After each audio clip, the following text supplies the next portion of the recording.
गर्मी में ससुराल की ठंडी ठंडी रसोई। दोपहर का समय है। निशा बाजार से भारी थैला लटकाए घर की ओर आ रही थी। उसके साथ उसकी सहेली सरिता भी है। उफ, सरिता, आज तो सूरज जैसे आग उगल रहा है। अभी अभी तो गर्मी का मौसम शुरू हुआ है, लेकिन इतनी गर्मी पड़ने लगी है। सही कह रही है निशा, अब घर पहुंचते ही किचन में घुसना पड़ेगा। इस गर्मी में खाना बनाना किसी जंग से कम नहीं है। वैसे निशा, क्या तेरा इस गर्मी में भारी खाना खाने का मन करता है? मेरा तो सच कहूँ तो बिल्कुल जी ही नहीं करता, बस ठंडा पानी और जूस मिलता रहे। अरे सरिता, खाना नहीं खाएंगे तो काम कैसे करेंगे? मुझे तो लगता है कि चाहे जो हो, खाना तो डटकर ही खाना चाहिए। बात तो तेरी भी सही है, पर गर्मी में भूख मर जाती है यार। बातें करते हुए दोनों अपने घर आ जाती है। निशा घर पहुंचती है और सीधे किचन में जाती है। वो पसीने में लथपथ होकर छोले भटूरे और पनीर की सब्जी बनाना शुरू करती है। शाम को जब सब ऑफिस से थके हारे लौटते हैं तो निशा बड़ी ही खुशी के साथ डाइनिंग टेबल पर खाना लगाती है। आइए माँ जी, पापा जी, आज मैंने आप सबकी पसंद के गर्मा गर्म छोले और कुलचे बनाए हैं, साथ में पनीर की सब्जी भी बनाई है। सभी लोग खाना खाने के लिए बैठ जाते हैं। तभी खाना देखकर कमला कहती है, ओहो बहू, इतनी गर्मी में तूने ये सब क्यों बनाया? तू ऐसा कर, मेरे लिए दोपहर की कोई सब्जी बची हो तो वही ला दे। अरे माँ जी, आप क्या कह रही हैं? मैंने कितनी मेहनत से ये सब बनाए हैं। अब थोड़ा सा खाकर तो देखो, आपको बहुत अच्छा लगेगा। ताज़ा खाना है माँ जी। हाँ कमला, बहू ने बनाया है तो खा लो। वैसे आज मैंने भी सोचा था घर जाकर कुछ हल्का खाना खाऊंगा, पर चलो, अब तुमने इतनी मेहनत से बनाया है तो खा लेते हैं। भाभी, वैसे तो छोले कुलचे मेरे फेवरेट हैं, पर ये मुझे ठंड में ज्यादा अच्छे लगते हैं। मुझे भी दो निशा, आज भूख तो बहुत जोर से लगी है। ऑफिस में बहुत काम था। चलो भाई, सब लोग खाना शुरू करते हैं। सब लोग खाना खाना शुरू करते हैं, लेकिन निशा देख रही है कि कोई भी अच्छे से खाना नहीं खा रहा था। अगले दिन सुबह निशा फिर से सबके लिए नाश्ता तैयार करती है। वो सबका नाश्ता लगाती है और सबकी टिफिन पैक करती है। ये लीजिए आप सबका टिफिन, अब जल्दी से नाश्ता कर लो। सभी लोग नाश्ता करने बैठते हैं और देखते हैं कि निशा ने आलू के पराठे और पालक के पकौड़े बनाए हैं। ये देखकर अंकित कहता है, ये क्या निशा, तुमने इतनी भारी नाश्ता क्यों बनाया है? गर्मी में तो भारी नाश्ता करने का मन ही नहीं करता। अरे आप लोग खाकर तो देखिए, पराठे बहुत अच्छे बने हैं। सभी लोग टेबल पर बैठकर नाश्ता करते हैं और अपना अपना टिफिन लेकर ऑफिस चले जाते हैं। सबके जाने के बाद निशा घर के काम निपटाती है और कपड़े धोने के बाद उन्हें छत पर फैलाने जाती है। निशा कपड़े फैला रही थी, तभी वो देखती है कि सरिता भी सामने अपनी छत पर कपड़े फैला रही है। सरिता, ये छत है या रेगिस्तान? पैर चल रहे हैं मेरे। आज तो कपड़े फैलाने में भी जान निकल रही है। एक तो यहाँ इतनी गर्मी है, फिर अभी किचन में जाकर गर्मी में खाना भी बनाना है। देख निशा, तू ना अपने पति से कहकर किचन में एक एग्जॉस्ट फैन लगवा ले। जब से मेरे यहाँ किचन में एग्जॉस्ट फैन और वो छोटा वाला कूलर लगा है, तब से मुझे बहुत राहत है। सारी उमस बाहर निकल जाती है। हाँ यार, इस बारे में तो मैंने कभी सोचा ही नहीं था। मैं आज अंकित से बात करती हूँ। बातें करने के बाद निशा नीचे आती है और किचन में जाकर शाम का खाना तैयार करने लगती है। गर्मी की वजह से निशा पसीने से तर हो गई थी और मन ही मन सोच रही थी, गर्मी में खाना बनाना बड़ा मुश्किल काम है, लेकिन मुझे अपने परिवार के लिए ये मुश्किल काम तो करना ही पड़ेगा। ऐसा करती हूँ, वेज पुलाव और चने मसाले वाली दाल बना लेती हूँ। सुबह भी ये लोग अच्छी तरह खाना खाकर नहीं गए थे, कम से कम अभी खा लेंगे। यही सोचकर निशा गर्मी में भी खुश होते हुए खाना बनाने लगती है। शाम को सब ऑफिस से आते हैं और खाना खाने बैठते हैं। निशा सभी का खाना लगाती है, तभी खाना खाते हुए विश्वनाथ कहते हैं, बेटा निशा, गर्मी ने तो मार ही डाला। गरम गरम खाना तो गले के नीचे नहीं उतर रहा है। मन ही नहीं कर रहा है कुछ खाना खाने का, बस मन करता है कुछ ठंडा मिल जाए। हाँ पिताजी, आप सही कहते हैं। ये गरम गरम खाना तो पेट में और आग लगाता है, बिल्कुल खाने का मन नहीं करता। अरे भैया, इस मसाले की खुशबू से तो मेरा मन और भारी हो जाता है। भाभी, कुछ हल्का फुल्का ही बना लिया करो। वैसे पिताजी, अगर खाने में कुछ ठंडा ठंडा मिल जाता ना, तो खाने का मजा ही कुछ और होता। अरे अब तुम लोग कितनी बातें करोगे, चलो चुपचाप खाना खा लो। कमला के ऐसा कहने पर सभी लोग खाना खाने लगते हैं, लेकिन सभी थोड़ा थोड़ा खाना खाकर उठ जाते हैं और अपने अपने कमरे में चले जाते हैं। तब बर्तन उठाते हुए निशा मन ही मन सोचती है, हे भगवान, अगर मेरे परिवार वाले अच्छे से खाना नहीं खाएंगे तो ये लोग काम कैसे करेंगे? कमजोरी आ जाएगी सबको। मुझे कुछ भी करके अपनी रसोई को ठंडा करना पड़ेगा, ताकि मेरे परिवार वाले चैन से खाना खा पाएं। दोपहर के सारे काम खत्म करके निशा अपने कमरे में बैठती है और YouTube पर सर्च करना शुरू करती है। वो ठंडी रसोई और गर्मियों के लिए खास व्यंजन सर्च करती है और फिर खुश होते हुए अपने आप से कहती है, अच्छा, तो लौकी और गिलकी की तासी ठंडी होती है और ये गर्मियों में शरीर को बहुत फायदा पहुंचाती है। अगर मैं नींबू का इस्तेमाल करूं तो ये और भी ताज़ा लगेगी। निशा ऐसा सोच ही रही थी कि तभी बाहर गली में सब्जी वाले की आवाज आती है। निशा तुरंत बाहर जाती है और सब्जी वाले से कहती है, भैया लौकी और गिलकी दे दो और थोड़े नींबू और टमाटर भी देना, आज मैं कुछ हल्का और ठंडा बनाऊंगी। निशा सब्जी वाले से सब्जियां खरीदती है और किचन में जाती है और खाना बनाना शुरू करती है। सबसे पहले वो लौकी काटती है और कुछ सूखे मसालों को तवे पर रोस्ट करके उन्हें मिक्स करके पीस लेती है। फिर मसाले डालकर लौकी को तड़का देकर सब्जी बना लेती है और नींबू का रस डालकर सब्जी तैयार कर लेती है। साथ में दाल, चावल, रोटियां और प्याज टमाटर का सलाद भी बनाती है। वो लौकी की सब्जी में नींबू का रस ऊपर से डालती है। फिर शाम को सभी लोग घर वापस आते हैं और वो उन्हें खाना सर्व करती है और कहती है, पापा जी आज मैंने बहुत हल्का खाना बनाया है, ये लौकी की सब्जी, इसमें नींबू भी डाला है, ये खाइए आपको अच्छा लगेगा। बेटा सब्जी तो तासीर में ठंडी है पर खाना तो फिर भी गर्म ही है ना। इस गर्मी में गरम गरम रोटी सब्जी खाना बहुत भारी लग रहा है और पता नहीं क्यों कल से मेरा पेट भी कुछ खराब सा लग रहा है, शायद वो कल के छोले कुलचे की वजह से। ऐसा कहकर विश्वनाथ और बाकी सभी लोग खाना खाना शुरू करते हैं, लेकिन कोई भी बहुत अच्छी तरह से खाना नहीं खाता। तब निशा कहती है, ओह पापा जी मुझे लगा था आप लोगों को ये पसंद आएगा, पर आपने तो सिर्फ एक रोटी खाई। भाभी मसाले तो कम है पर कुछ और कमी लग रही है, ऐसा लग रहा है कुछ ठंडा मिल जाता तो खाने का मजा ही आ जाता। हाँ मानसी, बस ऐसा लग रहा है कि ठंडा पानी पी लूं। सभी लोग खाना खाना शुरू करते हैं। पहले की अपेक्षा आज वो लोग 2-2 रोटी खाते हैं। तब निशा मन ही मन सोचती है, चलो अच्छा है आज मैंने इतनी मेहनत करके खाना बनाया है तो सब लोगों ने फिर भी खा ही लिया, लेकिन मुझे अपनी रसोई को और ठंडा करना होगा ताकि मेरे परिवार वाले अच्छी तरह से खाना खा सके। वैसे भी सभी लोग बाहर जाते हैं, पेट अच्छे से नहीं भरेगा तो काम कैसे करेंगे। ऐसा सोचते हुए निशा डाइनिंग से बर्तन उठाती है और रसोई में जाकर सारा काम खत्म करती है। फिर अपने कमरे में जाकर आराम करती है। अगले दिन सभी के जाने के बाद फिर निशा अपने आप से कहती है, ऐसा करती हूँ आज फिर YouTube पर ठंडी रसोई सर्च करती हूँ। ऐसा कहकर वो YouTube में ठंडी रसोई सर्च करना शुरू करती है। वो देखती है कि गर्मियों में गरम मसालों की जगह कुछ ठंडे मसालों का इस्तेमाल करना चाहिए। ऐसे ही शाम हो जाती है। निशा किचन में जाती है और खाना बनाना शुरू करती है। निशा को काफी गर्मी लग रही थी और वो बार बार पसीना पहुंच रही थी। साथ ही वो मन ही मन सोच रही थी, हे भगवान इतनी गर्मी में किचन में मेरा तो 2 मिनट भी खड़े रहने का मन नहीं करता, लेकिन खाना तो बनाना ही पड़ेगा। तभी कमला रसोई के दरवाजे पर आकर खड़ी होती है और देखती है कि निशा गर्मी में कितनी परेशान होकर खाना बना रही थी। वो मन ही मन सोचती है, हे भगवान कितनी गर्मी है, बेचारी मेरी बहू इतनी गर्मी में भी इतना समय किचन में रहकर हम लोगों के लिए अच्छा खाना बनाती है ताकि हम पेट भरकर खा सके, और एक हम है कि अपनी ही चिंता में खोए रहते हैं। अब मैं बहू को कैसे बताऊं कि अभी घर के सभी लोग कितने ज्यादा परेशान हैं। ऐसा सोचते हुए कमला वहां से चली जाती है।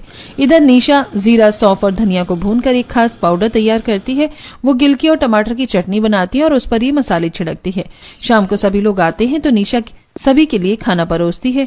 खाना देखकर विश्वनाथ कहते हैं, अरे वाह, आज तो मसाले हट गए तो खाना थोड़ा ठीक लग रहा है। आज तो मेरा थोड़ा खाने का मन भी कर रहा है। स्वाद बहुत अच्छा है बहू। सच में पापा जी मुझे बहुत खुशी हुई, और सब्जी लीजिए ना। हाँ निशा, आज वाकई हल्का लग रहा है, तुमने बहुत अच्छा दिमाग लगाया, लेकिन रोज रोज अगर तुम ये ठंडी ठंडी सब्जियां खिलाओगी तो हम बोर हो जाएंगे। अंकित सही कह रही हैं, मुझे सब्जियों के अलावा अपनी ठंडी रसोई में कुछ और भी शामिल करना होगा जिससे ये लोग पूरी तरह संतुष्ट हो सके। आखिर रसोई को ठंडा बनाना और अपने परिवार का पेट भरकर खाना खिलाना भी तो मेरी ही जिम्मेदारी में शामिल है। अगले दिन दोपहर का समय है। निशा अपने कमरे में लेटी हुई किचन में कुछ नया करने का सोच रही थी। तभी उसकी सहेली सरिता का फोन आता है। हेलो सरिता, कैसी है तू? मैं तो ठीक हूँ, पर तू आजकल कहाँ गायब है? न बाहर दिखती है और न ही फोन उठाती है। क्या बताऊं यार, सारा दिन किचन में और घर की सफाई में निकल जाता है। घर में इतनी है कि फोन हाथ में रखने का भी मन नहीं करता, बस काम खत्म हो और पंखे के नीचे बैठूं। हाँ यार वो तो है, पर मैं तो अभी मस्त ठंडी ठंडी बूंदी का रायता पी रही हूँ। इसे बनाकर मैंने 2 घंटे पहले फ्रिज में रख दिया था।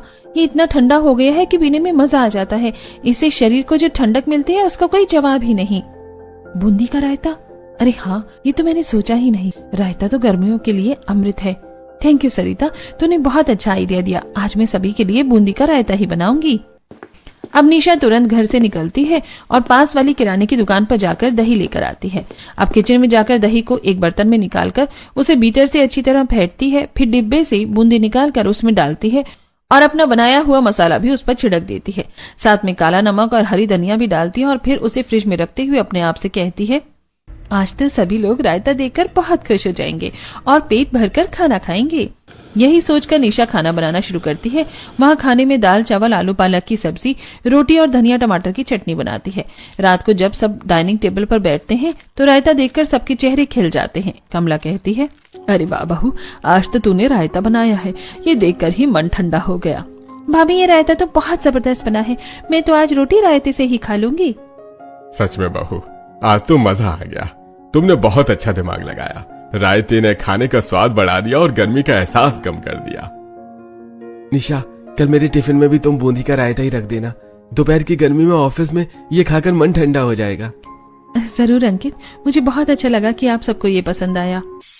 अगले दिन घर पर विश्वनाथ की बड़ी बहन अपनी बहू के साथ घर आती है। निशा ने बहुत मेहनत से सबके लिए खाना बनाया है। बातें करने के बाद सभी लोग खाना खाने बैठते हैं। खाना देखकर बुआ जी की बहू धीरे से बुआ जी से कहती है, माँ जी खाना तो ठीक है, पर हमारे यहाँ जैसा माहौल नहीं लग रहा। गर्मी बहुत लग रही है यहाँ, और इस गर्मी में यहाँ हमें छाछ भी नहीं मिल रही। बुआ जी आप लोग क्या बातें कर रहे हैं? अगर खाने में कोई कमी है तो मुझे बताइए ना। नहीं बेटा, कमी नहीं है, बस मेरी बहू कह रही थी कि गर्मियाँ इतनी पड़ रही हैं तो हम तो सुबह सुबह मही की छाछ का रायता पीते हैं। उसमें काला नमक और भुना हुआ जीरा डाल देते हैं। उसे पीने से दिन भर भूख भी अच्छी लगती है और गर्मी भी नहीं सताती। अरे ये तो बहुत अच्छी बात है, मैं कल ही मही मंगाती हूँ और मही की छाछ बनाती हूँ।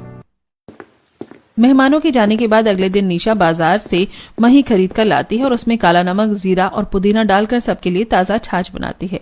सुबह ऑफिस जाने से पहले सबको एक एक गिलास छाछ देती है। छाछ पीकर विश्वनाथ कहते हैं, आहा, बहू ये पीकर तो मजा आ गया। आज ऑफिस में गर्मी कम लगेगी। हाँ भाभी, मुझे तो ये छाछ भी बहुत पसंद आई। गरम गरम खाने से तो बहुत अच्छी है ये छाछ। काश खाना भी छाछ की तरह ठंडा होता तो ज्यादा अच्छे से खा पाते। हाँ मानसी, तूने तो मेरे मुंह की बात छीन ली। खाना भी ठंडा होता तो खाने में ऐसे मजा आता जैसे ये छाछ पीने में आ रहा है। बातें करने के बाद सभी लोग ऑफिस चले जाते हैं। तब निशा अपनी सास से कहती है, माँ जी देखिए ये छाछ बच गई है, चलिए ना हम सरिता को थोड़ी सी छाछ दे आते हैं। निशा अपनी सास के साथ सरिता के घर जाती है। सरिता अपनी रसोई में काम कर रही थी। निशा सरिता को छाछ देती है और कहती है, सरिता मैंने ये छाछ बनाई थी तो तेरे लिए भी ले आई हूँ, इसे पी लेना। वैसे तेरी रसोई काफी ठंडी लग रही है। हाँ निशा, मेरी रसोई में एग्जॉस्ट फैन और छोटा कूलर जो लगा है, जब से ये सब लगा है तब से मुझे भी रसोई में खाना बनाने में थोड़ा आराम रहता है। थोड़ी देर बातें करने के बाद निशा अपने घर वापस आ जाती है। रसोई में जाकर काम करते हुए मन ही मन सोचती है, सभी लोग कह रहे थे कि खाना ठंडा होता तो खाने में मजा आ जाता। ऐसा करती हूँ कि आज खाना भी अभी बनाकर रख देती हूँ, शाम तक ठंडा हो जाएगा और ये लोग सब अच्छे से खाना खा पाएंगे। यही सोचकर निशा सबसे पहले गंदे बर्तनों को धोती है और रसोई साफ करती है। फिर वो शाम के लिए खाना बनाने लग जाती है। तभी कमला वहाँ आती है और निशा को खाना बनाते देखकर कहती है, अरे निशा, तूने अभी अभी तो खाना बनाकर सबको खिलाया है और अब तू फिर से खाना बनाने लगी। तुझे गर्मी नहीं लग रही क्या किचन में? जा जाकर आराम कर ले। माँ जी, सभी लोगों को गर्म खाना पसंद नहीं आता तो सोच रही हूँ कि अभी से ही खाना बनाकर रख दूं ताकि शाम तक ठंडा खाना हो जाए और सभी लोग अच्छे से खा पाएं। आप चिंता मत कीजिए, मैं खाना बनाकर आराम कर लूंगी। मेरी बहू गर्मी में खाना बनाकर कितना परेशान हो रही है। अगर हमारे सिर पर ये मुसीबत न होती तो मैं भी बहू के लिए रसोई में कूलर और एग्जॉस्ट फैन लगवा देती। कमला के मना करने पर भी निशा नहीं मानती और रसोई में खाना बनाती रहती है। वो खाना बनाकर रख देती है। शाम हो जाती है। तभी बाहर तरबूज वाला तरबूज बेचने आता है। निशा बाहर निकलती है और एक बड़ा सा तरबूज खरीद लेती है। फिर किचन में आकर तरबूज को छोटे छोटे टुकड़ों में काटती है और उसे फ्रिज में रखते हुए अपने आप से कहती है, आज ठंडे खाने के साथ सभी को ठंडा ठंडा तरबूज भी सर्व करूंगी। तरबूज रखने के बाद निशा अपने कमरे में जाकर आराम करती है। शाम को सभी लोग घर आते हैं तो निशा सभी के लिए ठंडा खाना और ठंडा तरबूज सर्व करती है। एक निवाला चखने के बाद अंकित कहता है, निशा ये खाना खराब क्यों लग रहा है? ये ताजा बना है ना? मैंने इसे दोपहर में ही बना कर रख दिया था। आप लोग कह रहे थे ना कि गर्म खाना आपको अच्छा नहीं लगता, तो मैंने सोचा कि आज ठंडा खाना खिलाती हूँ। अरे बहू, गर्मी का मौसम है और रसोई तो इतनी गर्म रहती है और ये खाना खराब होने लगा है। ऐसा करते हैं, आज हम लोग ठंडा ठंडा तरबूज खाकर ही सो जाते हैं। ऐसा कहकर सभी लोग तरबूज खाकर अपने अपने कमरे में चले जाते हैं। कमला ये सब देखकर मन ही मन सोचती है, निशा कितनी मेहनत करके अलग अलग तरह से अपनी रसोई को ठंडा करने की कोशिश कर रही है, लेकिन ये लोग हर दिन कोई ना कोई कमी निकाल ही देते हैं। मुझे इन लोगों से बात करनी चाहिए। यही सोचकर कमला अंकित के कमरे में जाती है और उससे कहती है, बेटा, निशा लगातार अपनी रसोई को ठंडा करने की कोशिश कर रही है ताकि हम लोग खाना अच्छी तरह से खाएं और तुम लोग इस पर ध्यान ही नहीं दे रहे हो। माँ, तुम्हें तो पता है ना कि अभी हमारे सिर पर जो मुसीबत है, हमारा पूरा ध्यान उसी पर है। हम खाना खा लेते हैं तो वही बड़ी बात है। निशा को इतना परेशान नहीं होना चाहिए, आप उसे समझाती क्यों नहीं है?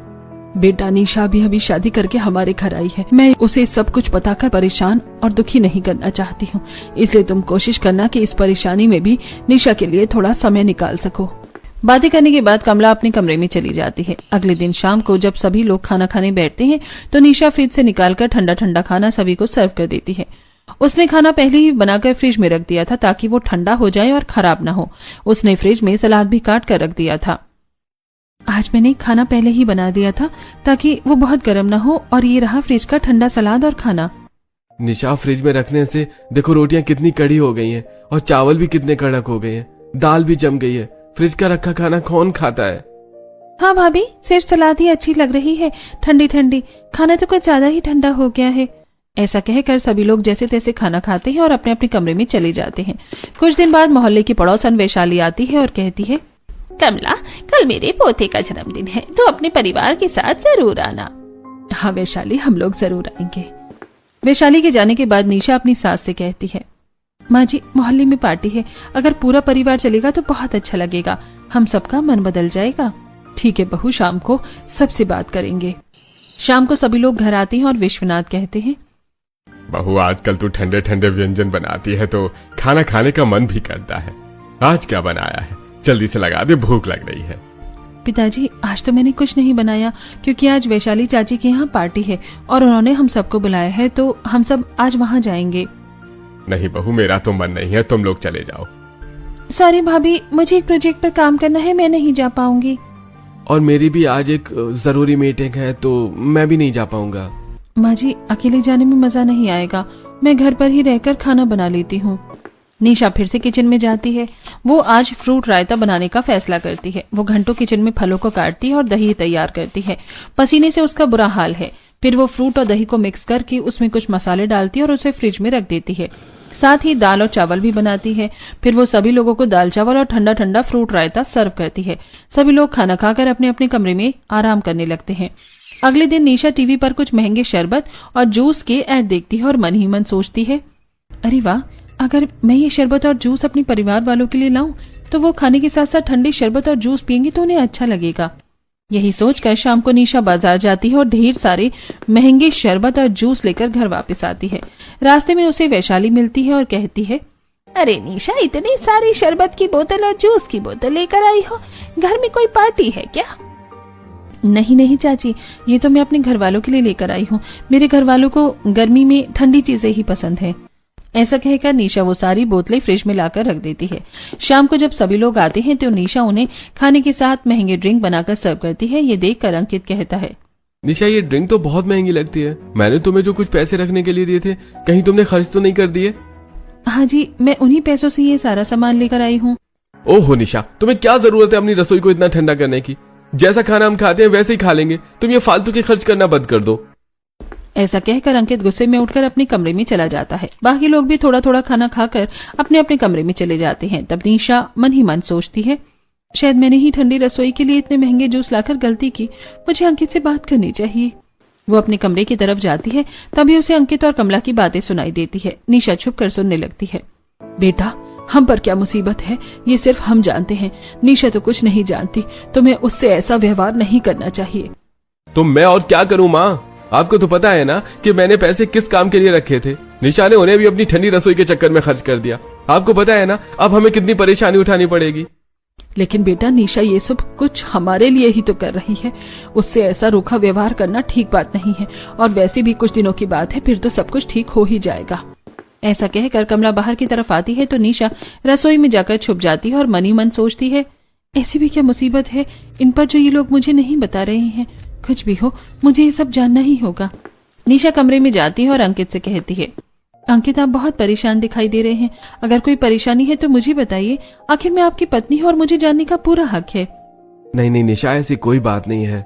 बल्कि मुझे तुमसे सॉरी कहना चाहिए कि मैंने जबरदस्ती तुम्हें डांट दिया। आगे से ध्यान रखूंगा कि ऐसा ना हो। ऐसा कहकर अंकित बात को टाल देता है। अगले दिन निशा यूट्यूब से कांजी की रेसिपी देखती है और कांजी बनाने का सामान खरीद कर ले आती है। साथ ही वो अनार रस और कीवी खरीद कर लाती है और वो किचन में अनार रस और कीवी काट रही थी। तभी कमला वहां आ जाती है और ये सब देखकर कहती है, तुम ये इतने महंगे फल क्यों लेकर आई हो और इतनी सारी चीजों की भला क्या ही जरूरत थी। माँ जी, गर्मियों में ये कीवी और अनारस बहुत ठंडा होता है और देखिए मैं कांजी बनाने का सामान भी लेकर आई हूँ। सभी लोग इसके साथ अच्छी तरह खाना खा लेंगे। हे भगवान, अब मैं बहू को सारी बात कैसे बताऊं?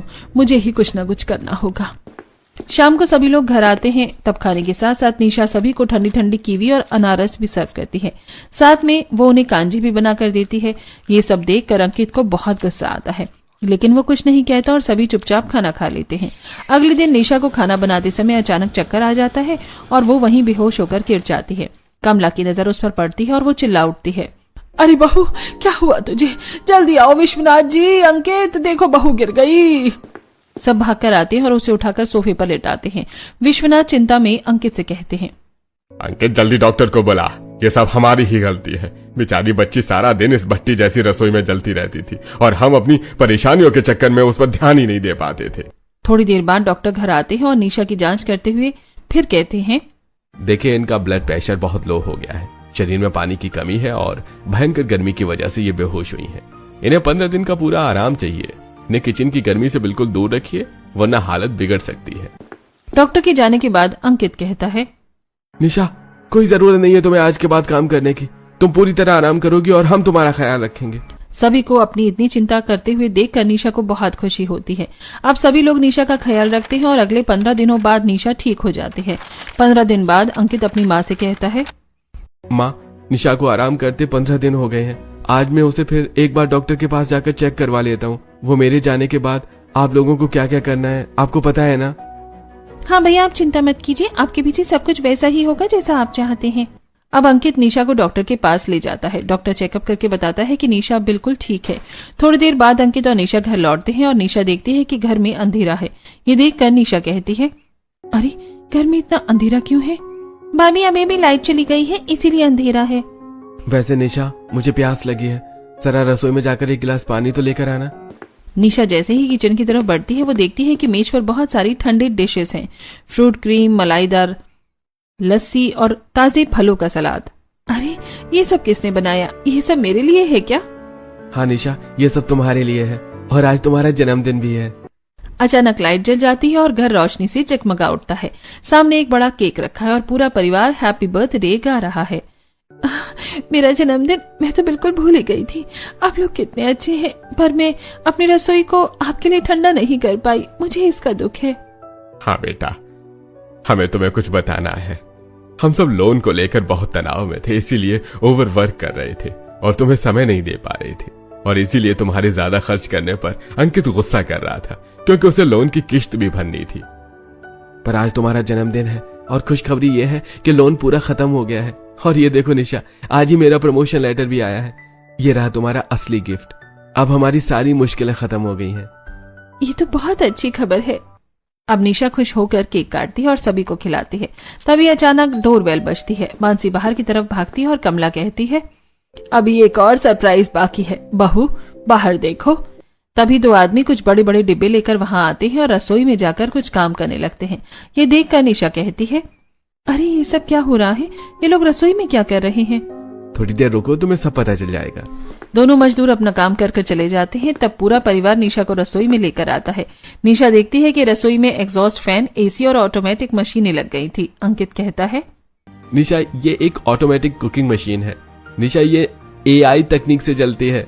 इसमें तुम्हें बस सामान डालना है और ये खुद ब खुद खाना बनाकर तैयार कर देगी। अब तुम्हें घंटों किचन की गर्मी में खड़े नहीं होने की जरूरत है। बेटा, डॉक्टर ने कहा था कि तुझे गर्मी से दूर रखना है, इसलिए हम सब ने मिलकर ये मशीन मंगवाई है। अब तुम्हारी रसोई सच में ठंडी रसोई बन गई है। आप सबका बहुत बहुत शुक्रिया। आज मेरी रसोई सिर्फ ठंडी ही नहीं बल्कि खुशियों से भर गई। निशा की मेहनत और परिवार के प्यार ने आज साबित कर दिया कि जब दिल मिल जाते हैं तो तपती गर्मी भी सावन की फुहार बन जाती है। अब निशा का पूरा परिवार खुशी खुशी रहने लगता है। निशा की मेहनत और परिवार का प्यार आखिर रंग लाता है।